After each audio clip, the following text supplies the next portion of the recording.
Assalamualaikum warahmatullahi wabarakatuh. Alhamdulillahi wa kafa wassalatu wassalamu ala nabiyil mustafa wa ala alihi wa sahbihi wa man wafa. Rabbi shrah li sadri wa yassir li amri wahlul 'uqdatam min lisani yafqahu qawli. Ahlan wa sahlan wa marhaban bikum jami'an. Adik-adik santri kelas 10 tulab wa thalibat yang Ustadz banggakan dan yang Ustadz muliakan. Alhamdulillah, di kesempatan kali ini di hari Senin yang insya Allah penuh dengan berkah, kita dengan izin Allah dipertemukan kembali untuk melanjutkan pembahasan materi kita di mata pelajaran Al-Hadis. Di mata pelajaran Al-Fiqh. Di pertemuan sebelumnya kita sudah membahas tentang bab yang berkaitan dengan pembatal-pembatal sholat, dan diantaranya ada hal-hal yang memakruhkan sholat. Ada sekitar 5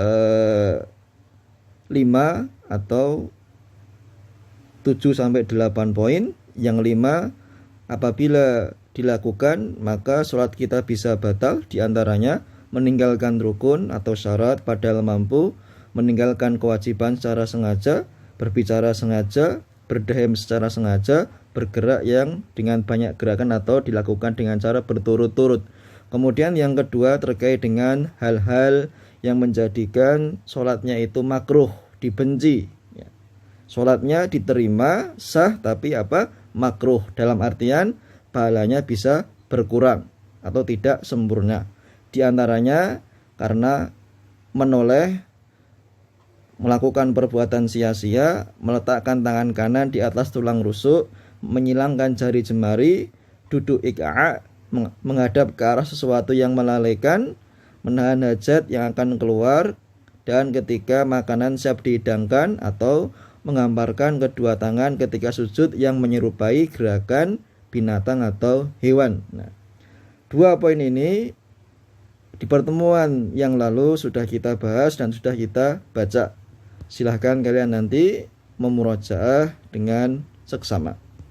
Kemudian materi kita kali ini insya Allah terkait dengan bab jadid, masuk ke dalam sholat, tetapi sholat tatawu' atau sholat sunnah, sholat yang disunnahkan selain sholat fardu atau selain sholat maktubah, yaitu sholat yang didirikan di luar sholat 5 waktu, yaitu subuh, duhur, asar, maghrib ataupun isya. Itu namanya sholat tatawu'. Baik, kita mulai nabda babu sholatit tatawu'i, bab sholat tatawu'. Yang pertama di sini di kitab di halaman 37, sholatul kusufi, yaitu tentang sholat gerhana. Sholatul kusufi, tentang sholat gerhana.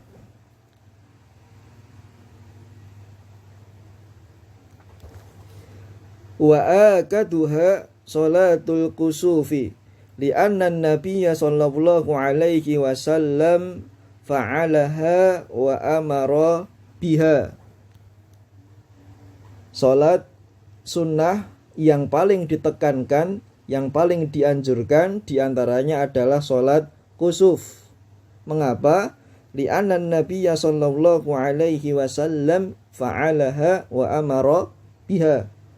Karena Nabi sallallahu alaihi wasallam melaksanakannya atau mendirikannya dan memerintahkan para sahabat radhiyallahu anhum untuk juga melaksanakannya. Wa tusalla ala sifati hadithi Aisyata, dan tata cara pelaksanaan sholat kusuf tadi adalah seperti yang telah disebutkan dalam hadis Aisyah. Bagaimana hadisnya? Di bawahnya, annan nabiyya sallallahu alaihi wasallam jahara fi sholatil kusufi fi qiraatihi fa shalla 4 raka'atin fi rak'ataini wa 4 sajadatin muttafaqun alaihi.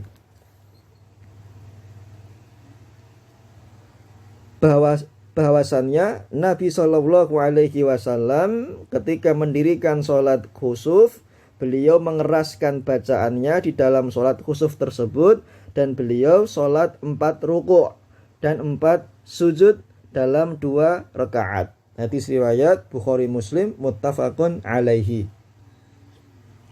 Sholatnya sebanyak 2 rakaat tetapi dengan 4 ruku' dan 4 sujud.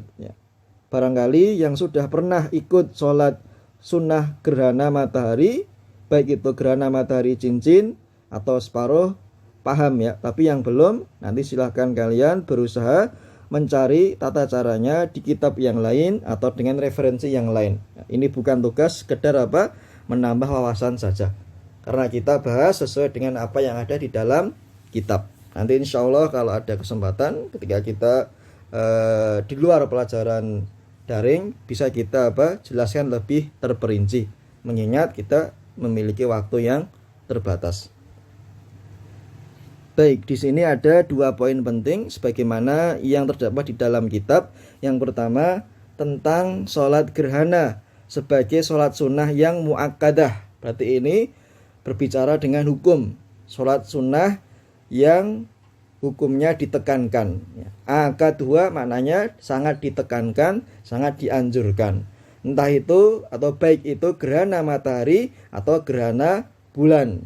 Khusuf di sini biasanya penyebutan terkait dengan gerhana matahari. Tapi kalau nanti khusuf itu terkait dengan gerhana bulan. Tata caranya sama, 2 rakaat dengan 4 ruku' dan 4 sujud. Kemudian poin yang kedua, kaifiyah, tata cara sholat gerhana. Yaitu dengan apa? Ciri khasnya selain di luar 2 rakaat 4 ruku' 4 sujud, yaitu bacaannya dikeraskan, dijaharkan, walaupun dilaksanakan di siang hari. Karena adanya sholat gerhana matahari pasti di siang hari. Adapun sholat gerhana bulan di malam hari sama.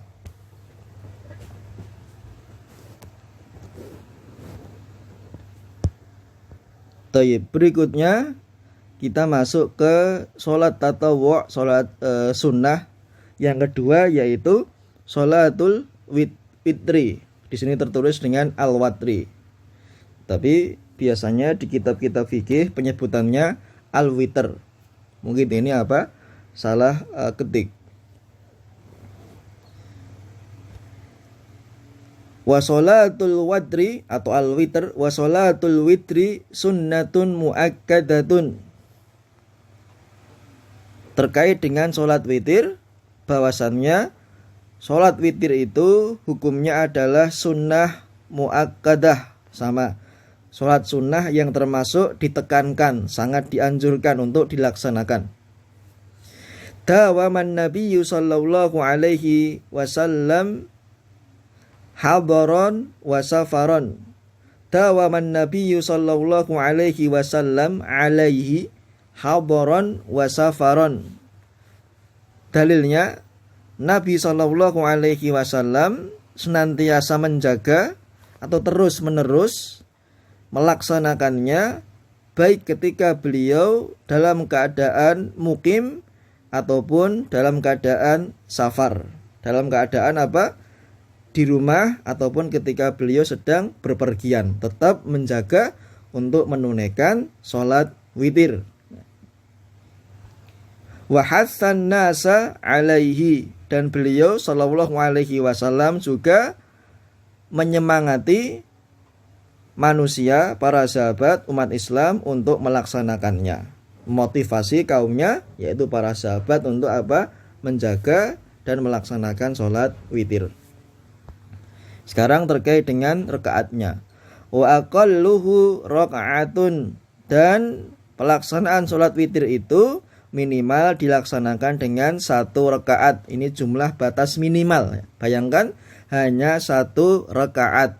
Maka dari itu Nabi tidak pernah sama sekali meninggalkan yang namanya sholat witir, baik dalam keadaan mukim, tinggal di rumah, atau dalam keadaan safar berpergiannya beliau, entah itu jihad atau entah itu berdakwah atau entah itu ketika melaksanakan ibadah haji dan umroh. Karena batas minimalnya hanya 1 rakaat. Yang penting witir, ganjil. Wa aktsaruhu, dan batas maksimal atau yang banyak biasanya ihda asyrota, sebanyak 11 rakaat. Walaupun kalau kalian ingin menambah wawasan terkait dengan bab sholat witir ini, ada yang mengatakan 23 atau bahkan lebih dari 23. Yang penting jumlahnya rakaatnya itu ganjil. Wa waktuhu, dan waktunya min sholatil isya'i ila tulu'il fajri, dan waktunya atau waktu pelaksanaannya yaitu sejak selesai sholat isya ila tulu'il fajri, sampai terbit fajar. Maksudnya apa? Sampai masuk waktu sholat subuh, fajar shadiq, ya. Setelah setelah waktu sahur, setelah selesai waktu fajar kadzib. Tapi kalau masih sebelum sahur misalnya, masih fajar kadzib, ketika orang diperbolehkan untuk santap sahur, itu masih diperbolehkan menunaikan sholat witir. Tapi kalau sudah masuk waktu subuh tepat, maka sudah dilarang atau tidak boleh, karena itu batasnya sudah selesai. Tapi dimulainya sejak sholat isya. Wal afdalu, adapun yang lebih utama, lebih afdal pelaksanaannya, an yakuna akhir sholatihi, kalau sholat witir tersebut dijadikan sholat yang terakhir atau sholat akhir di waktu malam misalnya. Berarti bisa kita kira-kira sebagai penutup sholat qiyamul lail misalnya, atau sebagai penutup sholat tahajud. Misalnya tahajudnya 8 rakaat, kemudian sholat witirnya 3, atau tahajudnya 4 rakaat, sholat witirnya itu 3 atau 1, boleh. Yang penting yang utama di sini adalah sebagai penutup sholat qiyamul lail atau sholat malam. Boleh 1 rakaat, boleh 3 rakaat, 5 rakaat, 7 rakaat, 9 rakaat, atau bahkan sampai 11 rakaat. Ya, boleh. Tapi yang afdal dijadikan sebagai penutup sholat akhir malam. Kemudian dalilnya berdasarkan nas, berdasarkan al-hadis, kama qala Nabi sallallahu alaihi wasallam, sebagaimana sabda Nabi sallallahu alaihi wasallam, ij'alu akhir salatikum bil laili witra. Maknanya sebagaimana sabda Nabi sallallahu alaihi wasallam, ij'alu, dan jadikanlah akhir salatikum bil laili witra, jadikanlah sholat witir itu sebagai akhir sholat kalian di waktu malam hari, yaitu waktu qiyamul lail. Muttafaqun alaihi, hadis riwayat Bukhari Muslim, muttafaq alaih. Kemudian berikutnya, waqala man khafa an la yakuma min akhiril laili falyutir awwalahu. Kemudian beliau juga bersabda, man khafa an la yakuma min akhiril laili falyutir awwalahu. Barang siapa yang khawatir tidak bisa bangun di akhir malam, falyutir awwalahu, maka sholat witirlah, silahkan untuk melaksanakan sholat witir awwalahu, di awal waktu malam. Wa man tami'a an yakuma akhirahu, dan barang siapa yang merasa sanggup atau berharap dirinya mungkin sanggup untuk bisa bangun di akhir malam, qiyamul lail maksudnya, fal yutir akhirul lail, maka silahkan melaksanakan atau mendirikan sholat witir di akhir malam. Fa inna sholata akhiril laili masyhudah, karena Sholat yang didirikan atau dilaksanakan di akhir waktu malam itu masyhudah, disaksikan, dalam tanda kutip disaksikan oleh para malaikat. Wa dzalika afdal, dan itu lebih afdal, lebih utama. Rawahu Muslim, hadis riwayat Imam Muslim. Ya, di sini ada tata cara pelaksanaan sholat witir terkait apa dengan dari segi waktu. Boleh dilaksanakan di awal waktu, yaitu sebelum tidur, atau juga boleh dilaksanakan setelah bangun tidur atau di waktu apa akhir malam, sepertiga malam misalnya. Dan yang lebih afdal sesuai dengan hadis ini yaitu di akhir waktu malam, karena apa? Masyhudah. Thayyib. Kemudian kita masuk ke poin-poin, ada sekitar 6 poin penting terkait materi kita, terutama di sholat witir. Yang pertama, sholat witir hukumnya adalah sunnah muakkadah. Silakan digarisbawahi, sunnah muakkadah, mirip tadi sholat al-kusuf. Yang kedua, anjuran untuk melaksanakannya. Yang ketiga, jumlah rakaat minimal untuk sholat witir adalah satu rakaat. Yang penting apa? Ganjil. Yang keempat, jumlah rakaat maksimal untuk sholat witir yaitu 11. Yang kelima, terkait dengan waktu pelaksanaan sholat witir. Bisa didirikan atau dilaksanakan di awal malam sebelum tidur, atau juga dilaksanakan di akhir malam. Kemudian yang keenam, tentang sholat witir yang dilaksanakan pada akhir malam, itu yang termasuk perkara yang utama atau yang afdol, sebagaimana hadis yang terdapat atau yang diriwayatkan oleh Imam Muslim.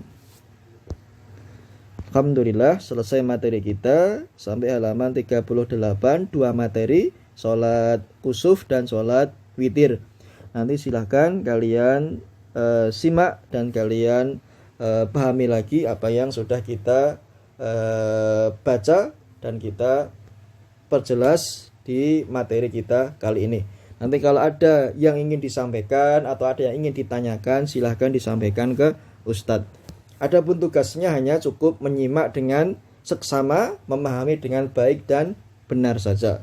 Kemudian untuk kalian misalnya ingin mencari pengertiannya, apa itu sholat gerhana, apa itu sholat gerhana matahari, apa itu sholat gerhana bulan, apa itu sholat witir, nanti silahkan kalian berusaha mencari sendiri melalui referensi yang lain, misalnya lewat Google atau lewat kitab-kitab fikih ya.